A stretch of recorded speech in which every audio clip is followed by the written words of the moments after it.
Assalamualaikum warahmatullahi wabarakatuh.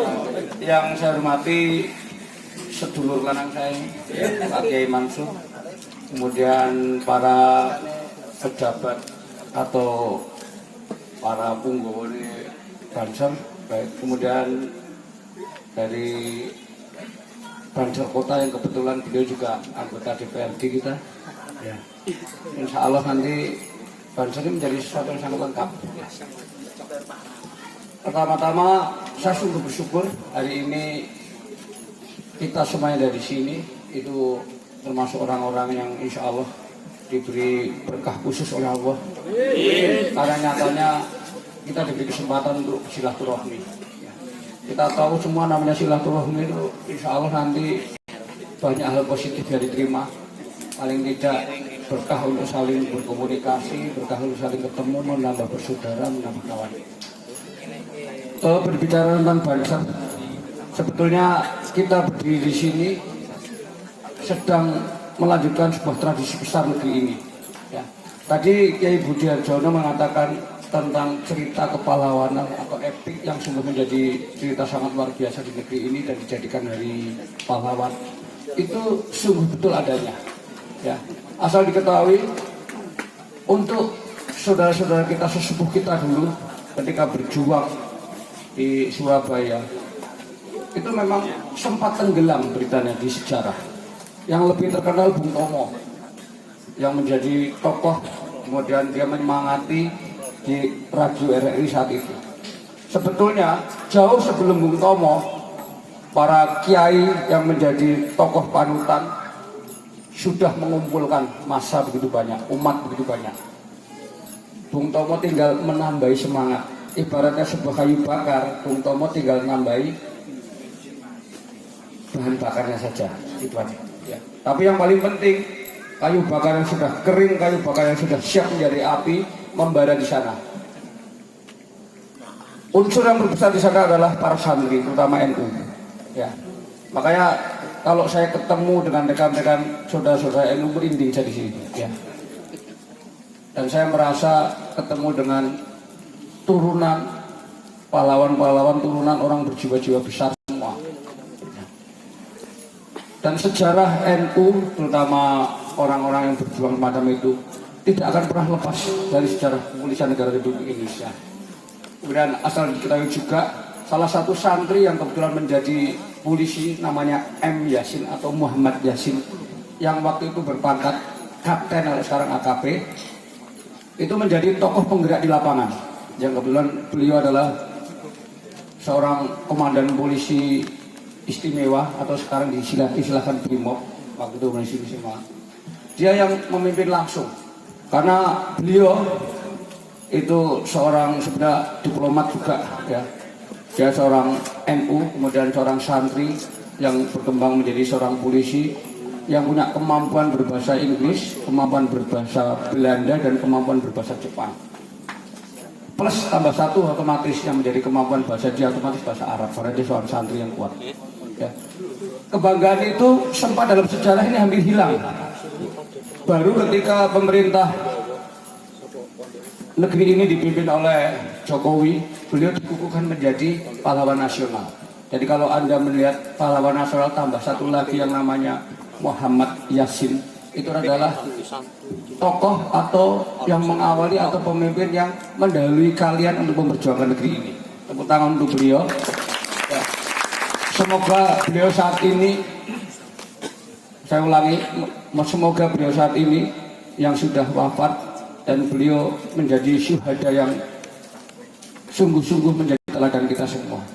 Berkaitan dengan hal itu, Bapak Ibu sekalian, rekan-rekan Banser dan para sesepuh sekalian, berkaitan dengan tingkat kepahlawanan atau tingkat semangat untuk menjadi syuhada, otomatis tiap zaman akan berbeda. Hari ini zaman kita lebih berat sebetulnya perjuangan dengan zaman beliau-beliau. Kalau beliau-beliau jelas lawannya ketok putih, ya, ketok bule, ketok irungnya luwih dawa. Kalau di zaman sekarang tidak. Yang zaman sekarang kita hadapi adalah londo-londo bujel alias londo pesek. Ya. yang tidak sadar merongrong di negeri ini. Tapi alhamdulillah saudara-saudara Banser bersama komponen-komponen NU yang lain sampai hari ini menjadi tokoh, kalau saya boleh bilang, menjadi penggerak utama di negeri ini untuk tetap menjaga persatuan dan kesatuan. Ya. Itu menunjukkan kedewasaan dari sebuah komunitas besar umat di negeri ini yang punya garis kepemimpinan yang sungguh jelas. Ya. Mulai dari umat biasa, kiai ke kiai atasnya sampai di puncak, sebetulnya pemimpin kalian adalah satu, yaitu Muhammad Shallallahu Alaihi Wasallam alias Kanjeng Nabi. Ya, saya yakin walaupun beliau sudah wafat karena beliau dibebaskan dari dosa, saya yakin beliau memimpin dari surga hari ini. Amin. Saya yakin walaupun saya bukan seorang muslim, saya yakin beliau memimpin bapak-bapak ibu sekalian, saudara sekalian dari surga. Oleh sebab itu yakinlah bahwa perjuangan Anda menjaga negeri ini adalah perjuangan yang sungguh diridhoi Allah. Berbicara tentang kedewasaan, ya bapak ibu sekalian, sakjane inti kedewasaan ini mung telu tok. Dewasa, gede, dawa, rasa. Aja do ngeres tapi lo ya. Gede maksudnya apa? Gede itu maksudnya besar, ya, semangat kita, ya, besar keyakinan kita, sehingga orang Banser, orang NU tidak pernah minder dalam kancah perjuangan negeri ini, bahkan kancah kehidupan dunia, bahkan kancah perputaran peradaban kalau perlu kita sampaikan. Ya, pertama, gede itu, ojo mikir ngeresik lo ya bolak-balik. Kedua, dowo. Dowo itu maksudnya dowo pikirin. Ya, orang dewasa itu gede, dowo pikirin bagaimana kita memperjuangkan negeri ini bersama-sama. Rekan-rekan Banser utamanya yang malam ini dikukuhkan, kemudian rekan-rekan dari saudara-saudara NU, ya, saya yakin punya harapan besar untuk mewujudkan negeri yang baldatun thayyibatun warubun ghafur pasti. Amin. Ya, itu pasti. Panjang kan?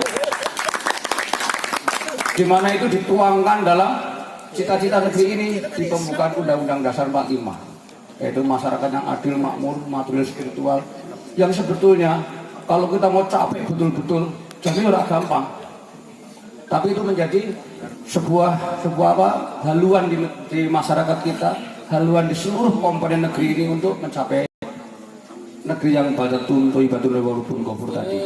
Ya, yang kemudian terakhir rasa. Lah ibu-ibu aja mikir sih rasa kayak nek bojoku ora rasa berarti dudu dewasa. Aku rasa dalam arti kuat itu imannya. Ya. Saya yakin kok rekan-rekan Banser ini juga menjadi bagian dari pribadi-pribadi yang punya keimanan kuat untuk bertahan berjuang di negeri ini dengan dasar iman yang sangat kuat. Ya. Buktinya sampai hari ini panjenengan masih terus mengikuti tuntunan, mengikuti ajaran yang disampaikan oleh junjungan Nabi Muhammad SAW melalui para kiai-kiai. Ya. Saya pernah mendengar ya, tentang bagaimana seekor anjing yang mengikuti 7 ulama kemudian menjadi masuk surga. Kirek yang lebih surga. Bayangkan. Kirek loh. Nek nggonku tak sate tak pangan ya. Jadi rica-rica Manado. Ya. Tapi itu justru masuk surga. Bukan apa-apa, Bapak Ibu sekalian, itu menunjukkan gambaran kebesaran Allah di dalam menilai kita. Di mana Allah itu Maha Rohim. Di sana digambarkan bahwa kita memperoleh sebuah ganjaran besar ketika kita mengikuti ajaran ulama. Berarti mengikuti ajaran yang positif.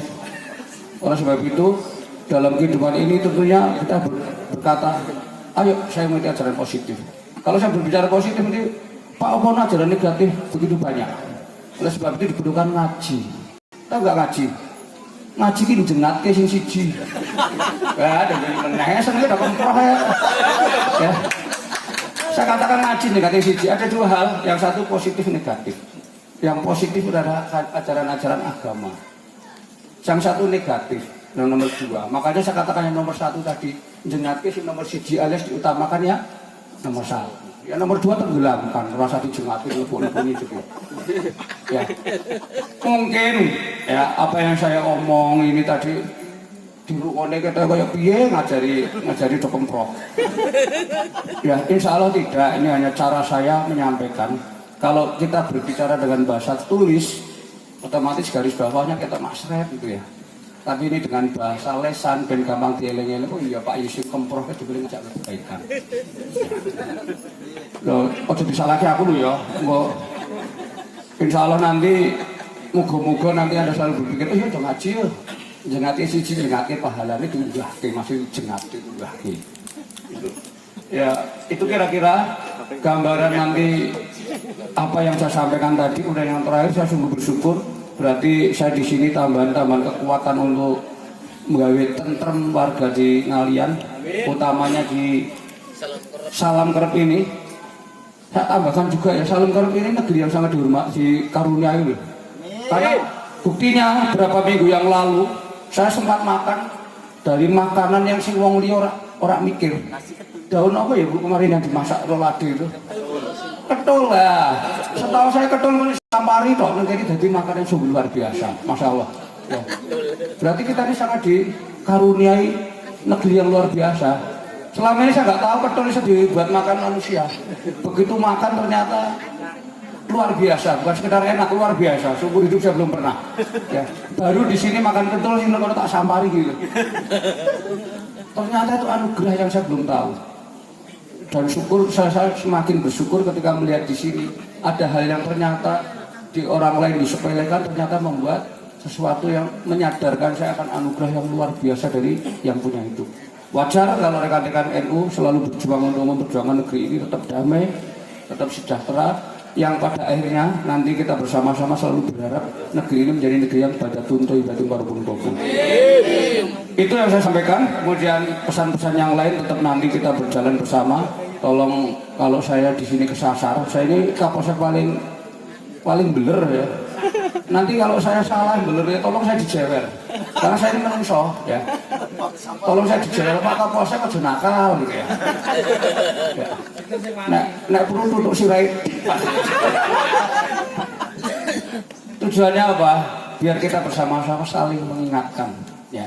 Karena saya sebagai walaupun seorang Kapolsek, saya yakin sebagai manusia saya punya khilaf dan salah yang harus diluruskan bersama. Itu nanti kalau kita bersama-sama selalu ngelingke dengan hal baik, insya Allah nanti kita akan menuju sebuah kedamaian yang luar biasa. Kemudian tujuan negeri ini terwujud. Kemudian kita semua akan mencapai pada sebuah kesejahteraan sehingga nanti ibadah kita akan lebih sempurna. Sekian dari saya, Aidul kata. Wassalamualaikum warahmatullahi wabarakatuh.